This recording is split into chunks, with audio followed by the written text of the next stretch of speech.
आप कल्पना करो, एक पूरा गांव है जहाँ पे कल तक लोग हंसी खुशी अच्छे तरीके से अपना जीवन यापन कर रहे थे, लेकिन कुछ ही पलों में वहां पे पूरे गांव में चारों तरफ पानी ही पानी दिख रहा है, कोई घर नहीं दिख रहा है। लोग, वहां के लोग जो हैं, अपने घरों के, अपने प्यारे प्यारे घरों को छोड़ के रिलीफ कैंप में रहने के लिए मजबूर हो गए हो। ये कोई फिल्म की स्टोरी तो बता नहीं रहा हूँ मैं, ये 2026 का जो असम है वहां पे फ्लड आया है, उसकी मैं आप लोग को एक झलक दिखा रहा हूँ। ऐसा हो रहा है वहां पे। तो आप लोग सोच रहे हो कि असम में हर साल फ्लड क्यों आता है, इसके पीछे कारण क्या है? हमारे देश में हर साल मानसून आता है, हमें पता है। उसके साथ साथ कई राज्य हैं, चाहे वो हमारा बिहार हो, चाहे हमारा बंगाल हो, चाहे हमारा उत्तराखंड हो, गुजरात हो, हर वहां पे भी बाढ़ आता है। लेकिन असम ही यहाँ पे स्ट्रांगली फ्लड क्यों आता है, जहाँ पे काफी लोग से काफी लाखों लोग इफेक्ट होते हैं, घर डूबते हैं, लोग परेशान होते हैं, जानवर भी परेशान होते हैं, और वहाँ पे इंफ्रास्ट्रक्चर डैमेज होता है। इसके पीछे एक रिवर है जिसको हम लोग ब्रह्मपुत्रा बोलते हैं, जो कि ओरिजिन होती है तिब्बत से। तिब्बत में उसको तिब्बत से होते हुए मतलब चाइना में उसको नाम स्वांगपो के नाम से जानते हैं, फिर अरुणाचल प्रदेश, इंडिया में इंटर कर दी अरुणाचल प्रदेश में, फिर असम से होते हुए हमारा बांग्लादेश के अंदर इंटर कर जाती है। फिर हम लोग बात करते हैं क्या एक ह्यूमन मतलब एक रिवर ही कारण है क्या फ्लड आने का असम में? ऐसा कुछ नहीं है। इसके साथ साथ जो ब्रह्मपुत्रा नदी के कई ट्रिब्यूटरीज हैं, सहायक नदियां हैं, वो भी इंपॉर्टेंट रोल प्ले कर रही हैं असम में फ्लड लाने का।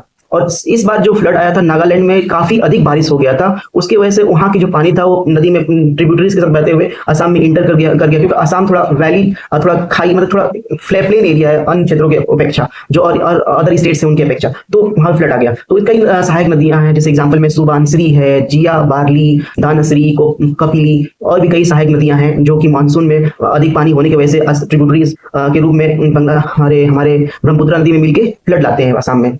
बस एक चीज ये भी ध्यान में रखने वाली बात है कि केवल एक रिवर ही इसके जिम्मेदार नहीं है। कई एक्सपर्ट कह रहे हैं कि जो क्लाइमेट चेंज भी इसका जिम्मेदार है, क्योंकि इस समय जो मानसून सिर्फ लंबा नहीं चल रहा है और साथ साथ इंटेंस भी हो चुका है, और कम समय में अधिक अधिक वर्षा ला रहा है, अधिक रेनफॉल हो रही है, कहीं कहीं क्लाउड बर्स्ट हो जाता है, और समझिए कि एक्सट्रीम वेदर इवेंट देखने को मिल रहा है।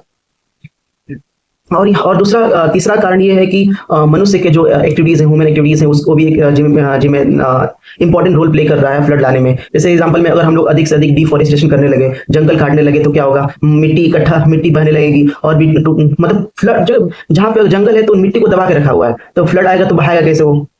वहीं पे अगर हम लोग डिफॉरेस्टेशन कर दें, प्लेन फ्लड प्लेन जो एरियाज हैं उसको इलीगली वहां पे कंस्ट्रक्शन करने लगे, तो क्या होगा? जो वेटलैंड है उसको हम लोग खत्म कर दें, पुअर ड्रेनेज सिस्टम बनाए, रिवर बैंक्स को एरोजन करने में और सहायता करें, और तो ये सब इम्पैक्ट करते हैं फ्लड लाने में आसाम में। ठीक है। और एक ये भी समझने को मिल रहा है कि जो रिवर के द्वारा फ्लड लाया जा रहा है इस आसाम में, वो नेचुरल फ्लड नहीं है, एक तो ह्यूमन डिजास्टर भी बन चुका है, मान सकते हो आप लोग इसको। इसमें केवल मनुष्य ही इम्पैक्ट नहीं करता, मनुष्य और ये इंफ्रास्ट्रक्चर का ही कोई इम्पैक्ट नहीं पहुंचता। इसके साथ साथ जो काजीरंगा नेशनल पार्क है हमारा, आसाम का सबसे बड़ा नेशनल पार्क, वो भी इसमें फ्लड में इम्पैक्ट करता है उसको भी।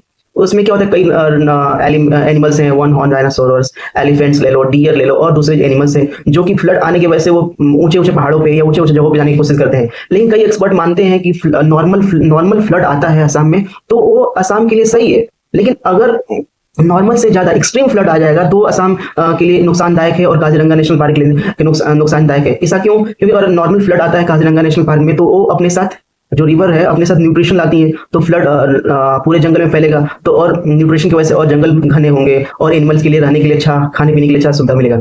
ये होता है। और इसमें गवर्नमेंट भी अपना रिस्पांस दिखाती है, लाइक हर साल एनडीआरएफ की टीम, एसडीआरएफ की team, Indian army, air force rescue operation चलाती है, रिलीफ कैंप बनाया जाता है, फूड प्रोवाइड किया जाता है, मेडिसिन प्रोवाइड किए जाते हैं, और यहाँ तक कि ड्रिंकिंग वाटर भी प्रोवाइड किए जाते हैं। लेकिन एक्सपर्ट का कहना यह है कि सिर्फ रिलीफ से प्रॉब्लम सॉल्व नहीं होगी, लॉन्ग टर्म प्लानिंग भी जरूरी होती है।